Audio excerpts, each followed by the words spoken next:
Opening up the UFC Vegas 69 fight card, we have Juancamilo Ronderos taking on Clayton Carpenter. Juancamilo Ronderos, 4-1 overall. 4-1 in his entire career, so that includes his last 5. He is coming off a loss in his UFC debut. Clayton Carpenter is only 6-0 in his career. He's undefeated. He's also making his UFC debut here, and it's an interesting fight. The line has moved the direction that a lot of us, I don't know how I'm wording this, the line has tightened. Clayton Carpenter opened as a minus 350 favorite. He is now only a minus 275 favorite, which is very interesting because Juancamilo's coming back after a layoff. He's a fast-paced striker. He throws in combinations. He resets. He starts over. He is busy. He is always throwing something. He's got solid takedown defense. If he is taken down, he does a pretty good job working back up. Never lets his opponents settle in. He's coming off a scramble submission loss to David Dvorak over a year ago. But Clayton Carpenter is sort of a different kind of animal here. He's only 6-0 in his career, but he has literally been traveling the world since he was a kid. The entire world, competing internationally in all sorts of different martial arts and in MMA, and long before he was an adult and able to do it on his own. His parents were literally flying him all over the world, competing in amateur Pan Ams, youth Pan Ams, things like that. So very well experienced, very well beyond that 6-fight professional career. And he's a slick grappler. He's going to take wild chances looking for submissions. If you're checking out YouTube, go look at his Nicholas Clem fight from a few years ago. He just absolutely went for it, got it, and he has no problem taking those chances, which could be an issue at this level when you start to get more experienced guys, right? You don't necessarily want to be throwing yourself in harm's way to find a submission, but he's got a world of competition. He's very aggressive. He's always coming forward, super fast pace.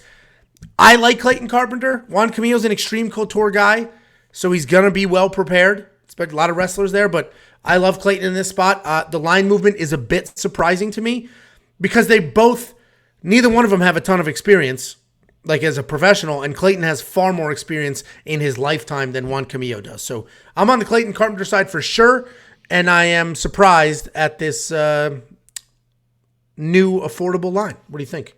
Yeah, it's got me a little bit intrigued because there's a few favorites on this card that are like, it feels like they're just a little bit slightly overpriced in my mind, and we'll get to those fights when we get there. But it's hard to find, for me at least, money line bets I really feel good about because, as you said, Clayton Carpenter should be the better fighter in this matchup.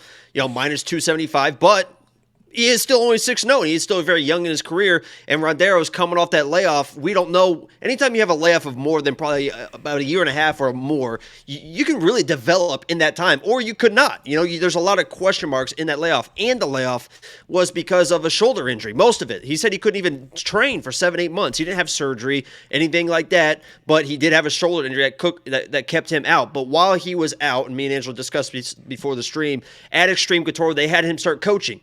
So while he was coaching, and he said this in an interview, while he was coaching, he feels like his fight IQ has quadrupled, right? He feels like his fight IQ is just on another level, which is great.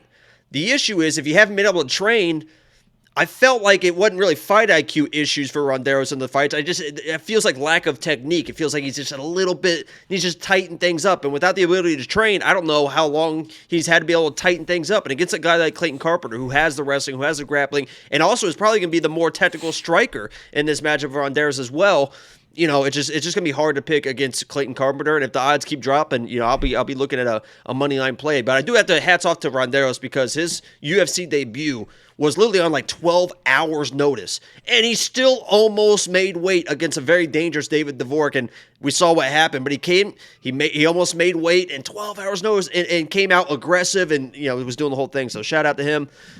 This might be a little bit tighter than we think, but Clayton should be the overall better fighter in my mind.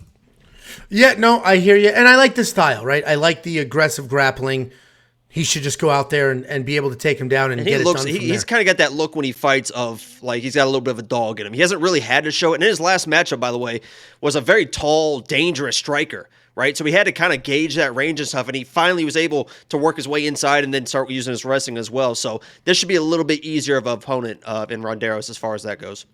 I completely agree. And, you mentioned that Ronderos said that he's been coaching and he's learned a lot from that. And you think that helps out? I do. I think that was a setup. Thank you very much. I coached. I wrestled most of my life, and then I coached a giant portion of my adult life before moving to Texas. Same. I coached a little bit here, but I just didn't care about these kids, right? So I just stopped coaching. But I became a far better wrestler coaching than learning, right? I think that's just how that goes because you're seeing everything. You're seeing it from a different angle. You're watching other coaches, If you can and you're teach sort of it, putting it all together. That means you understand it. Just like there you go. school. Just like when I was in calculus class, I taught everyone because I was just so smart. Okay. Actually, you know what happened in calculus? This is an absolute, and you want to go? I can derail this real quick if you want me to, but if not, we can move on. In calculus, that's 100% true. Senior year high school calculus, we figured out that our teacher had been using the same quiz every week. We had a quiz and then we had a test after same quizzes and tests for years. So the first period would go and take the quiz, find out what quiz it was, and then we had binders from the previous years, and we'd find the quiz, we pull it out, and we would literally just memorize the answers. So in senior year calculus, I didn't learn a goddamn thing, got an A, and I would just write random work, because I didn't even know how to do the work to make it even look like it was an actual answer. And I'd get the right answer. He'd put a question mark next to all the work and then just give me a credit for the answer. Question mark next to the work. Oh, my God. It was the whole class did it. It was incredible. I mean, if you spent the effort learning instead of cheating, maybe this would be your channel and you wouldn't get paid to do clown noises and jump up and down in your chair. That could be cool. I kind of enjoy what I do. I'm sure. What was that noise? What was that? The dog.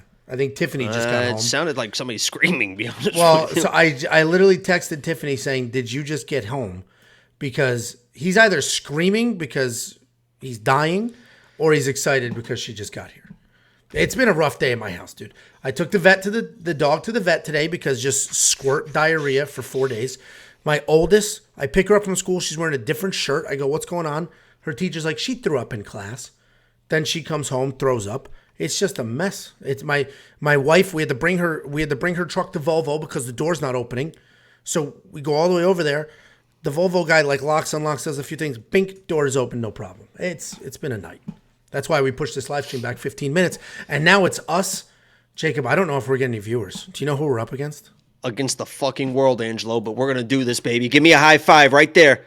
Little titty flip. Okay, let's move on.